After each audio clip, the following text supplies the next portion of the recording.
Hello, and welcome back to the character component of the Ergo Proxy Retrospective. With the first character video complete, it's time we get to the next video. And as I like to save the more complex characters for last, we will now look at another one of the simpler characters, Daedalus Yumeno. Now I will preface this video by saying that while Daedalus is written in line with what was intended to be, and is very obviously conveying the messages his character was meant to, I don't like this character, as he makes me legitimately uncomfortable in some of his scenes, and I understand if some of his scenes make you uncomfortable too, so just a warning, this may not be the video for everyone. I just find him very creepy and complacent and annoying, though I feel this was by design. I feel the writing is done this intentionally, so I don't fault the show for this. With that out of the way, let's first ask, what does Daedalus do to get this perception from me? To start, Daedalus is introduced in episode 1, as he oversees the Monad proxy and its subsequent escape from captivity.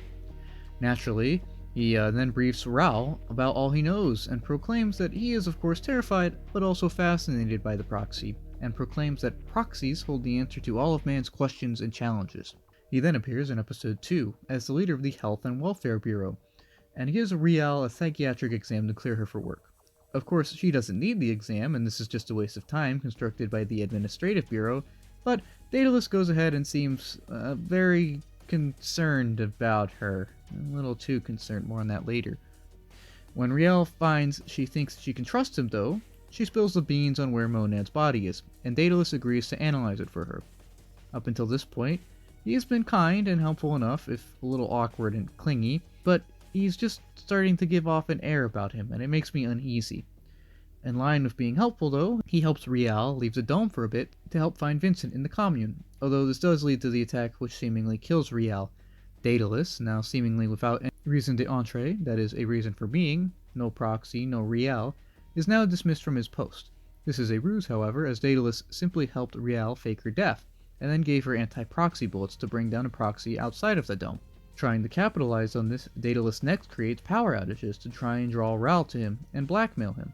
Although this fails when Raul points out that he didn't orchestrate the assassination attempt on Raul, and now Daedalus is now just in a bunch of hot water for letting Raul out. Fortunately for him though, Raul says Daedalus can stay on as long as all his research now goes straight to him, Raul. With this in mind, Daedalus seems to be better than ever, as now he has both a powerful patron and confidence that his Raul will come back to him with a proxy. As time goes on, however, and it becomes obvious that Raul is more concerned in finding the truth and going on her own journey with Vincent, and not simply just returning with a proxy and not asking anything, Daedalus starts to act weird. And this is where stuff gets really weird. At first, he seems a little stressed or out of it. There's a few clips of him watching, childhood videos or something, but it's not really, the viewer just assumes, okay, he's a little stressed or something. He's slowly fading in and out. What's going on here? But things escalate quickly when next to him appears a young clone of Raul, which he refers to as the only real one. That is the only real Raul.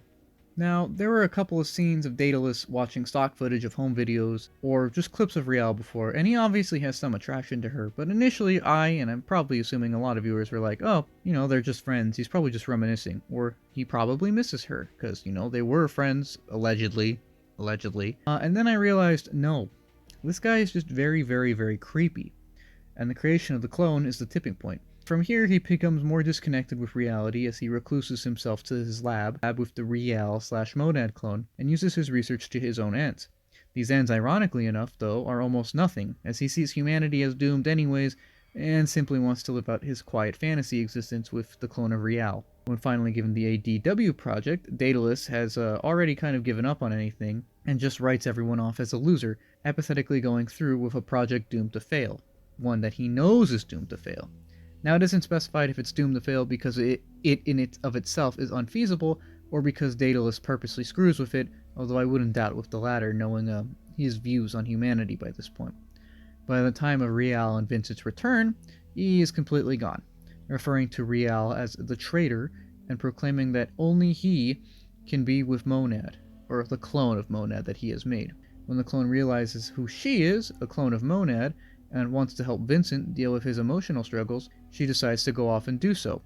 And this is when Daedalus finally breaks for good, upset that his creation has left him. He is now upset that no one seems to really want to be with him, that nothing goes just as how he wanted it to do. He is upset that he is not in control, which is ironic due to how complacent he is. Having simply given up now, he proclaims that humanity is the loser, and that we're all cogs in a broken machine, which is gonna break anyways, so who cares, and he activates Ramdau's self-destruct sequence. His final act is pontificating to Raul on how pointless everything is, and why nothing matters. He simply gives up, and in an ultimate irony, the last thing he sees is his monad clone fly into the sun, destroying itself, which is essentially what Daedalus does to himself. Now, with the summary out of the way, I think it's pretty easy to see why this character makes me uncomfortable. He's extremely creepy, and I don't think either me or YouTube really want me to go into detail on how, as it's pretty obvious and damning. There is also some surface level symbolism to touch on though before we get to the meat and potatoes of this character analysis. His name is taken from a very jealous Greek inventor who had to flee authorities in Athens for trying to kill his nephew out of a fit of jealousy. This Daedalus, we'll refer to him as Greek Daedalus, then worked for King Minos of Crete, where he built the legendary labyrinth, home of the Minotaur. This labyrinth, of course, was navigated by the hero Theseus with some magic string. As a side note, in Japan, a ball of string indicates the strings of fate tying two people together, which is extremely creepy considering who Daedalus gives the ball of string to in this scene. Yeah, real creeper. Anyways, when everything went south in Crete for Greek Daedalus then fled on wings made of wax and watched as his son died because he flew too close to the sun and the wings' wax melted. Sound familiar? I also thought it was very ironic that the man in charge of the Wombsis was once so immature and infantile. I didn't really have anywhere else to put that, so I just put that there. This script is a little less scripted because I don't like this character, and I'm not gonna dilute how real I'm gonna be about this. That's not to say his character doesn't serve any points though, and Daedalus' inclusion is important because it does teach many important lessons to the viewer, lessons that we would need his presence for to learn. Lessons on what not to do. Daedalus serves as a foil to Raul, and is the exact opposite of him. As such, he manifests the flaws accompanying this. Opposite of Raul, Daedalus is complacent in the extreme. He cares only as long as what he wants is done and he is comfortable. However, what he wants is not always in line with what others want, and he often lacks the communication skills, power, or charisma to change this or himself. He lacks any adaptability or ability to deal with setbacks or personal rejection, and as a result cannot cope with the changing situations on the ground. Where Raul is a driven man who is led astray by his passions, Daedalus is apathetic in the extreme, caring really only for himself, which is ironic considering he is a doctor. Before anyone says anything, I do not think he actually cares for Raul, but instead simply wants her attention to feed his own ego and insecurities, i.e. he only really cares about feeling in charge and vindicated, and not really for Raul herself. Where Raul puts too much faith in humanity and its fighting spirit, Daedalus dismisses any type of confrontation as futile. Where Raul sees Ramdau as a bureaucratic hellscape, Daedalus sees it as his own personal sandbox to go about his own interest and research. Where Raul realizes that he is going against the grain and must work and stick his neck out to get things done, and Daedalus just kind of expects everything to be handed to him. Where Raul wants to take initiative and establish his own reason for being, Daedalus straight up refuses the notion of making one once his is taken from him, and kind of gives up. Where Raul deals with loss and eventually accepts it in dying, Daedalus denies it even as he dies. He is a spineless and spoiled brat, and if Raul embodies Nietzsche's will to power concept, Daedalus is a manifestation of the antithetical last man concept. Now this is another term made by Nietzsche, and it describes a person which is the product of such an incredibly sterile and decadent society as to have no real ambition or drive to improve. The last man is a nihilist who places no real value on anything other than a modicum of comfort and order. He has given up on the human spirit and sees most everything really as meaningless, simply going through the motions, all the while not showing any real impetus or ability or desire to take risks or grow. His quest for security is futile, however, as he is not willing to accept the risks needed to achieve personal growth. Instead, he just blames others for his own insecurities and sees them as the cause of them. As such, he slowly withdraws from interpersonal interactions and cannot deal with any kind of emotional setbacks.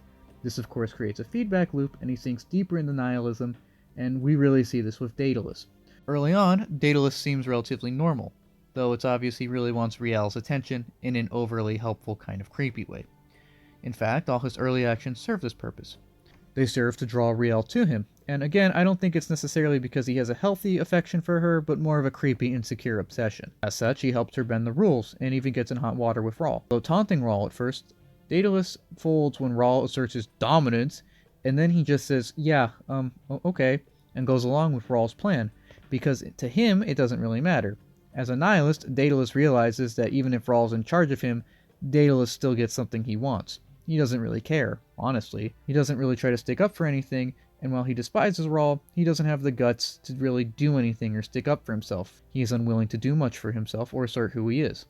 As a result, no one really takes him too seriously, and when the ramifications of this, i.e. Riel does not return affection, no one really takes him seriously, everyone thinks he's kind of weird, he cannot cope, or at least cope healthily. He tries to, and that's a very weird clone thing, as we've seen.